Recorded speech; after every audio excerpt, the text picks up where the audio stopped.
हरिओम. अमृतानुभव. योगदास श्री जय गणेश जोशी यांचे प्रवचन. अध्याय पहिला. शिवशक्ती समावेशन.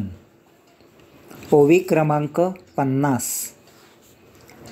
जयाच्या वाहणी वेदकू वेद्याचे पाणी, न पिये पण सांडणी अंगाचीही करी. अर्थात परब्रह्म पुरुषोत्तमाच्या प्रज्ञानवाहिनीतील ज्ञानरूप पाणी पिणारा साधक तेथेच देहभाव विरून त्यातच समर्पित होतो. ही ओवी सदाबहार त्रिकालाबाधित सत्य सांगणारी आहे.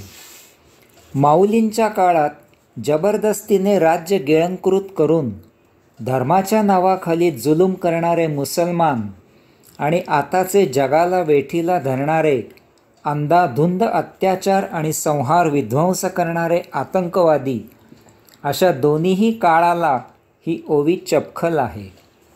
तसेच सत्य काय आहे, परमात्मा म्हणजे नेमके काय आहे, याचे मार्गदर्शन करणारी ही ओवी आहे.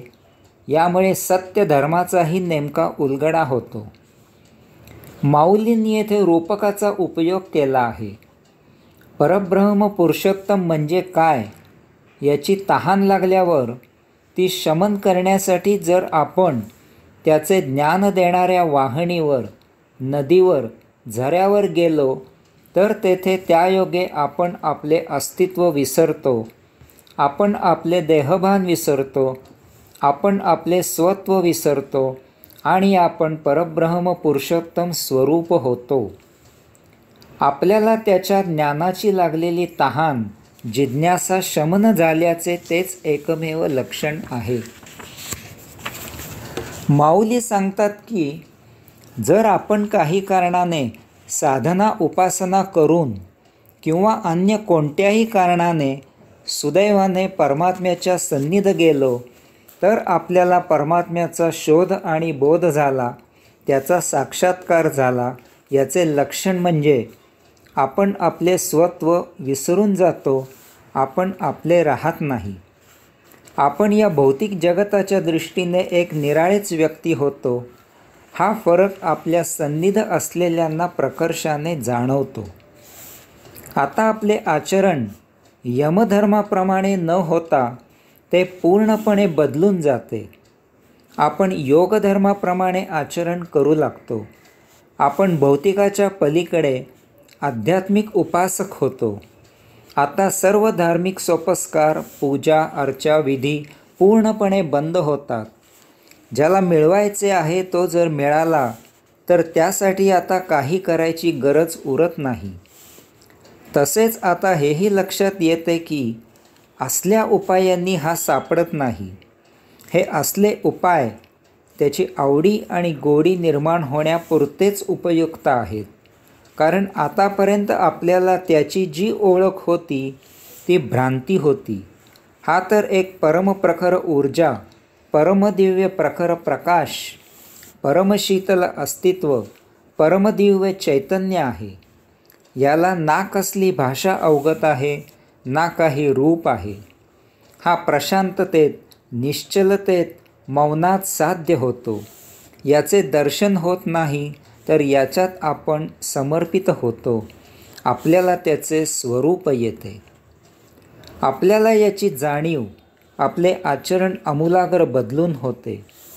हा कोठेही बाह्य जागी बंदिस्त नाही, तर हा आपल्याच हृदयी विराजित आहे.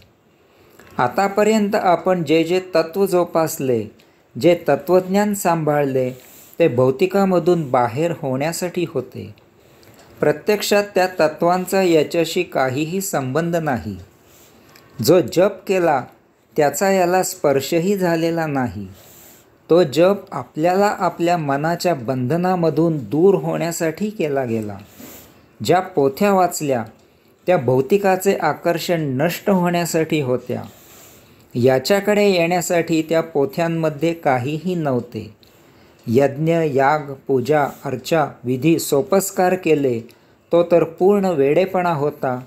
आता हे सर्व थांबते. या सर्वांचा परिणाम म्हणून आपण प्रशांत, मौन, स्तब्ध होतो. आपण साक्षी राहून या विश्वाचा आनंद घेऊ लागतो. येथे एका बाजूला येथील भौतिकामधून आपला देह जोपासला जातो. आपण मुद्दाम कसलाही उपभोग घेत नाही. स्मृतींचा, संचितांची आठवण करून देणारा कारखाना बंद होतो. समोर येईल त्या दृश्याचे विश्लेषण करणारी बुद्धी शांत होते. सृष्टीची अनुभूती घेताना त्यामधून देहधर्मासाठी काही गोष्टी उपयुक्त होतात आणि आपला देह जीवित राहतो. देहासाठी आपण जाणून बुजून काहीही करत नाही. हा सापडतो कसा? याचा ठाव लागतो कसा? माऊली येथे सांगतात की आपण तहान लागली म्हणून नदीचे पाणी प्यायला जावे आणि तत्क्षणी तेथेच त्याच्यात समर्पित व्हावे. आपण साक्षात्कारित व्हावे. कसले मंत्र आणि कसल्या पोथ्या, कसले विधी आणि कसला धर्म. आमचे संत दळण दळताना, धुणीभांडी करताना, जोडे शिवताना, केशकर्तन करताना, गाडगी मडकी तयार करताना, विटा रचताना, तथाकथित पंडितांच्या मूर्ख दृष्टीने शूद्रादी शूद्र अछूत असताना साक्षात्कारित झाले, मुक्त झाले. तथापि ते तथाकथित पंडित तसेच येथे भौतिकात कुजत बसले. पंडितांच्या दृष्टीने या संतांना विठ्ठल असा शुद्ध उच्चारही करता येत नव्हता. ते त्याला इटुराया, इटुमाऊली, विठाई असे काही म्हणत होते. संस्कृतच काय, तर त्यांना त्यांची मातृभाषाही लिहिता वाचता येत नव्हती. यामुळे त्यांच्या परमयात्रेला गौणत्व आले नाही, कारण त्यांना त्याच्या भक्तीची ओढ होती. त्यायोगे त्यांना आपोआप त्याची मौनाची भाषा येत होती. त्याचे अंतःकरणातील वास्तव्य माहीत होते. त्याची भक्तीची ओढ माहीत होती. त्याचा रिपुरहित मार्ग माहीत होता. आणखी काय पाहिजे? लहान मुलाला भाषा येत नाही, व्यक्त होता येत नाही, काहीही सांगता येत नाही आणि तरीही त्याच्या मातेला त्याला काय हवे नको ते आपोआप समजते. कारण मातेला ममता वात्सल्याची भाषा येते. तसेच या संतांचे आहे. परब्रह्म पुरुषोत्तमाला, त्या विश्वजननीला या संतांची भावभक्तीची भाषा समजते. अनेक जणांना अनेक प्रकारे वेद म्हणजे परमात्म्याचे ज्ञान आकलन होते. हाच मोठा दैव दुर्विलास आहे. येथेच वैश्विक घोटाळा आहे. असे निरनिराळ्या जनांना निरनिराळ्या प्रकारे ज्ञात झालेले ज्ञान त्यांनी व्यक्त केले. यामुळे एकाच परमात्म्याबद्दल भिन्न भिन्न प्रकारची तत्त्वे तयार झाली. त्याचे स्वतंत्र पंथ तयार झाले. त्यांना निरनिराळी नावे दिली गेली. झाले. परमात्म्याच्याच विषयावरून, परमात्म्याच्याच साक्षीने, त्यांच्या दृष्टीने परमात्म्यासाठी, परमात्म्याच्याच प्रेरणेने येथे मानवात भेद निर्माण झाला. अनेक धर्म स्थापन झाले. महाभयावह संहार आणि विध्वंस झाला. इतर जीवसृष्टी पहा कशी मजेत आहे. तेथे ना धर्म, ना जात, ना पात, ना विधी, ना पूजा, ना अर्चा, ना कसले सोपस्कार. प्रतिदिनी नियती जसे जीवन समोर आणून देईल त्याप्रमाणे सर्वजण त्याचे स्वागत करून नैसर्गिकपणे जगत आहेत. परंतु मानवाला अतिबुद्धीचे वरदान आहे, त्याचा हा असा दुरुपयोग केला गेला. कारण परमात्म्याचे आकलन झाले तरी आचरणात फरक झाला नाही आणि तरीही गैरसमज झाला की त्यांना साक्षात्कार झाला. त्यांना परमात्मा उमजला. त्याची लक्षणे अंगी रुजली नाहीत आणि त्यामुळे त्यांना जे उमजले त्याचे फक्त विडंबन झाले. जो तो म्हणतो की फक्त आणि फक्त त्याचाच धर्म सर्वश्रेष्ठ आहे. यामुळे सर्वांनी फक्त त्याचाच धर्म अनुसरला पाहिजे. तसे जे करणार नाहीत ते येथे जगायच्या लायकीचे नाहीत, म्हणून त्यांना आम्ही ठार मारणार. कारण मूलभूत धर्म म्हणजे काय तेच माहीत नाही. येथे श्रेष्ठ आणि कनिष्ठ असा भेद असूच शकत नाही. जो तो त्या एकाच परमबद्दल बोलत आहे. बोलीभाषा भिन्न असली तरी तत्त्व एकच एक आहे. तरीही सर्वत्र कलह आहे. या वसुंधरेला नष्ट करायला निघाले आहेत.